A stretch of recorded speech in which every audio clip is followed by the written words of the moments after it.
Supreme, before I react to the issues you have raised, there must be a country, there must be a Nigeria before we talk about working together. All of us must know that the existence of Nigeria is key. The existence of Nigeria is key. I'm here as the FCT minister not to look at any ethnic group, not to look at any religious body, not to look at those who say they don't even believe in God. My interest is for the interests of Nigeria, the unity of Nigeria, and the development of FCT. And so I will not be intimidated by anybody, by any group, be it ethnic, be it religion. So nobody should be afraid that, oh, people have said, I'm not worried, I don't even hear, I don't even care. I don't. What I'm interested in, what I'm doing, my conscience, is it clear? What I'm doing, is it for the interest of Nigeria? And if what I'm doing, the man who appointed me is happy, I'll go ahead and do my work. There's no way you can be in governance that people will not criticize you. There's no way you be in governance that you will not step on toes. So nobody should be afraid that if you don't want to be abused, don't be a politician. You don't want people to carry rumors against you, don't be a politician. Even the religious leaders, they carry rumors against them. They carry propaganda against them. Then you see me, politician. Part of the job is for me to receive all kinds of insults. And you go home and sleep very well when your conscience is clear. The National Mosque Management Committee, led by the chairman, Esunupe, was there with his team. And most of the issues you have raised are the issues he has also raised.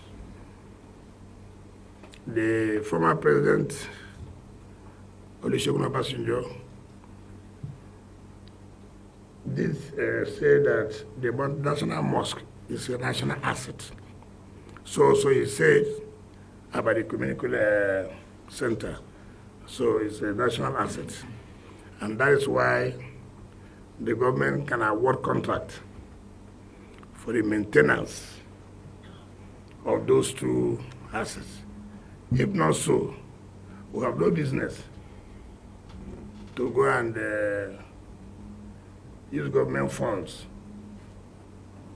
to go and maintain religious centers.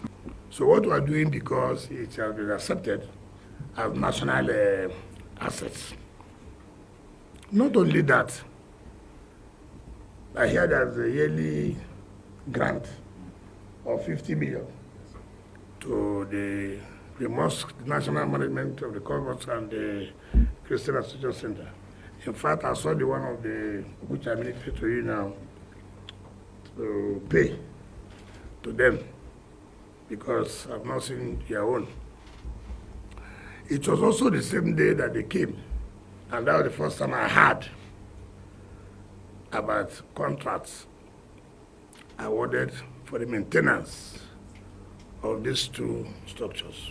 Before then, nobody had told me. And also, the road that cuts their land at the southern part, they were waiting for the relocation, or they give it another location, since that plus 63, since the road had cut the land. It was there I directed the executive secretary of the FCDA to go and bring me the file. Luckily, I've treated the file and I approved for reallocation of the land. But after that meeting, I heard on social media that I directed the national mosque to be brought. That is the country we are in. I hope to today, if I direct again, that you will say that I directed that the economic center should be brought down. Let me advise all of us. You say you're not politicians, but be careful about politicians. Be careful of politicians who are so desperate to get power. Be careful of politicians who can do anything just because of power. It's not everything you read in social media that is correct. Try and ask questions.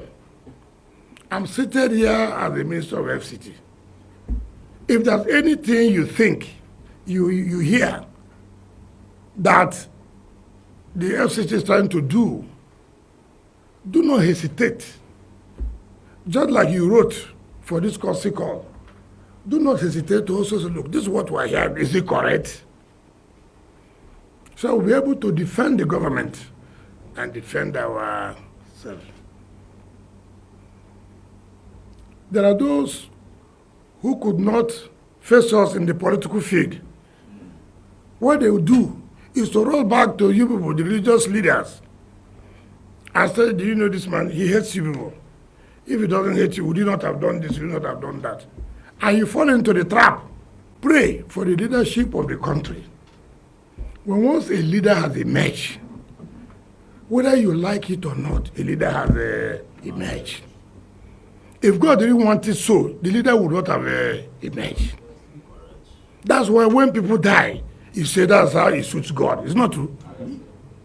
So when a leader has emerged, live your own personal view. Live your personal view. Pray for him. Because if he fails, the country has failed. At the end of the who will suffer? This about you are not happy with his face. No. Pray for him so he can succeed. When he succeeds, the country will succeed. So I have to say this, particularly you, the religious leaders, to know that your position is too important, very important. When you climb in the pulpit, what you say matters a lot.